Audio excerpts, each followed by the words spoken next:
right, we will do that. So thanks very much for that. This double upgrade, we'll talk about that. The double upgrades. But 24,340 is where the Nifty is starting at.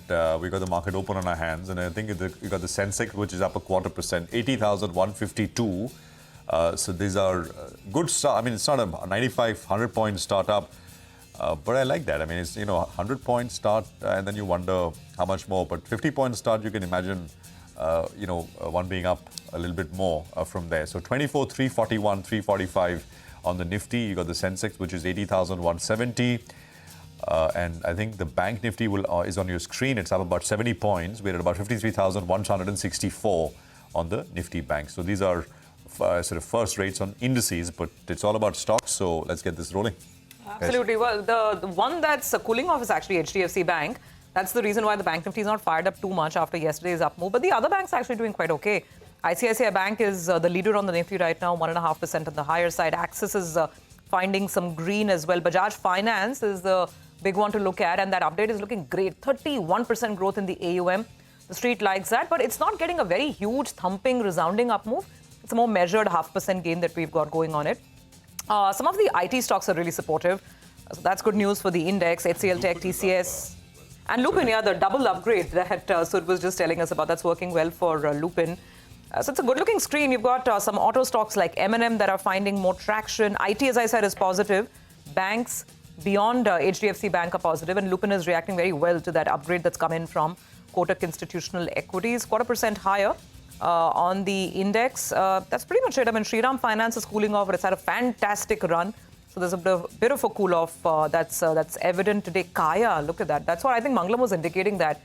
Forget Marico. For Marico, it's just, okay, they're selling one more a set of products. But for Kaya, they're getting a massive distribution reach with this tie-up with Marico. That's a stock 10% higher.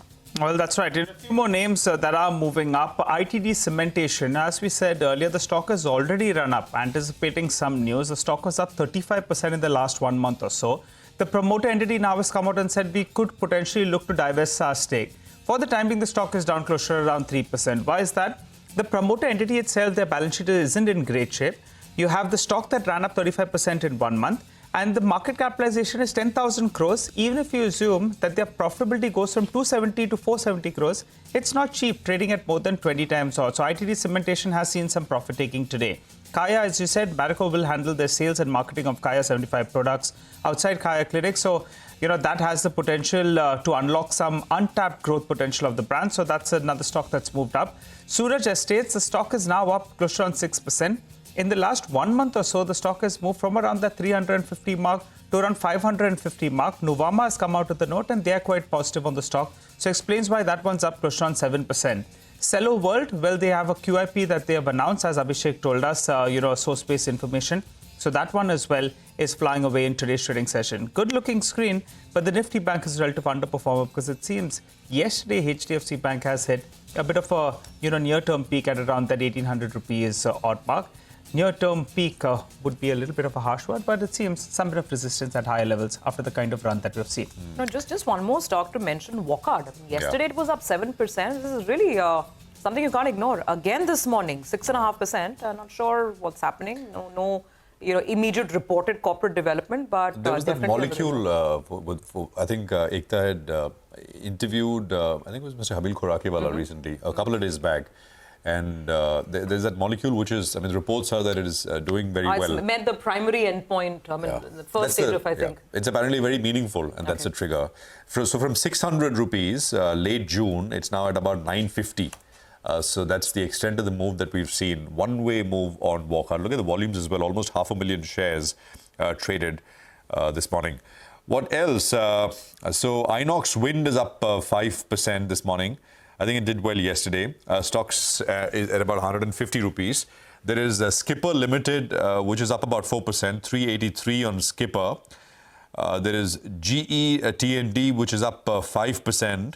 I think that's a daily circuit. Voltamp is up about 2 1/3. So some sort of, flavor in terms of that power theme starting to come back. Can't be very far away. Skipper, I think we mentioned 5.25%, 5 1/3% higher at this stage. Of course, the biggest volume-led gainer is Hoodco with a 5% pop.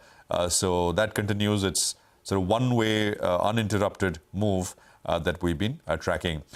On the way down, I think a few other names apart from HDFC and ITT, which we discussed. GM Breweries had a blistering rally and is down about 4%, just pullbacks basically. D-Link India, again, blistering one-way rally, about a 4% pullback this morning. Shakti Pumps, more than a blistering rally. It's down about 5%, 40-50 on Shakti Pumps. Exicom is down about 1%. Gujarat Gas is down about 1%. M&M Finance is down about 3/4. Astral is down about 1.25%. Avas Financial is down about 1% as well. So, we're just starting with many of these stocks. Volumes are a little thin, but I'm sure they'll pick up. It's been a very, very vibrant screen with the large volume-led gains across the board. We'll